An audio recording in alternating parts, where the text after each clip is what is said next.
Assalamu alaikum, Monsieur le Président, très chers collègues, Monsieur le Premier ministre, Mesdames, Messieurs les membres du gouvernement. Monsieur le Premier ministre, votre DPG a vécu. Vous nous y aviez conviés par le truchement de l'article 55. Nous vous avions répondu, malgré les silences de notre règlement intérieur là-dessus.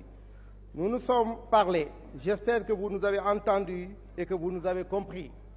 Monsieur le Premier ministre, au cours de ces débats de la session en cours et sur tous les secteurs de la vie nationale, nous avons été clairs dans notre démarche, tranchés dans nos positions sans équivoque et sans compromission aucune sur les questions relatives à l'intégrité du territoire, l'unité nationale, la démocratie, la justice, l'état de droit, la transparence dans la gestion des affaires publiques.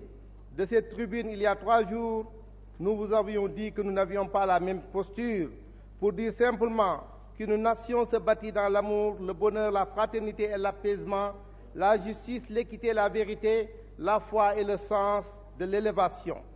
Comme dit l'autre, c'est d'avoir fait ensemble de grandes choses dans le passé et de vouloir en faire encore dans l'avenir.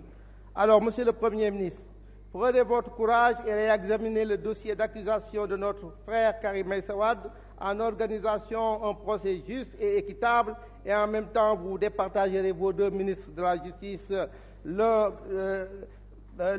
affublé de juriste tailleur haut couturier et l'autre aussi avocat droit de l'homiste.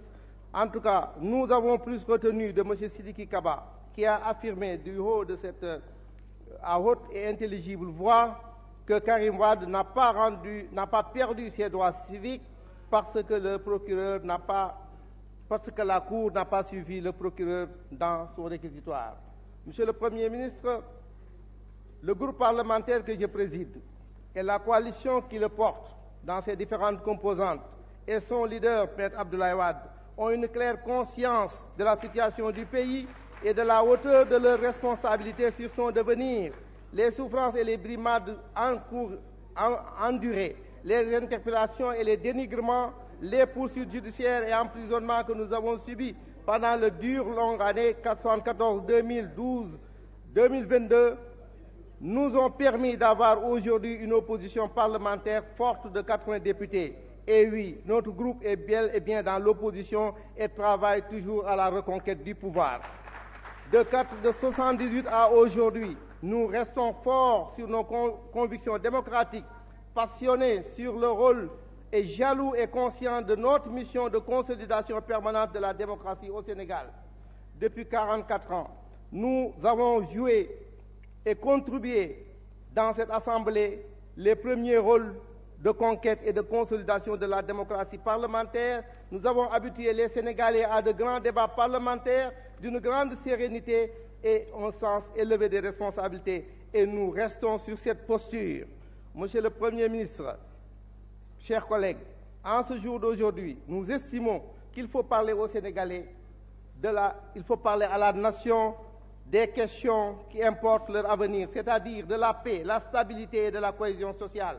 Je vous ai interrogé sur les concertations nécessaires pour que la classe politique s'accorde sur la gestion du processus électoral. Vous me renvoyez à une audience avec le ministre de l'Intérieur. Nous exigeons un ministre chargé des élections et l'ouverture de concertations autour de ces questions essentielles qui, partout où elles ne sont pas maîtrisées, ouvrent la porte, ouvrent les germes vers une instabilité. C'est pourquoi, Monsieur le ministre, nous avons pris nos responsabilités par rapport à la situation.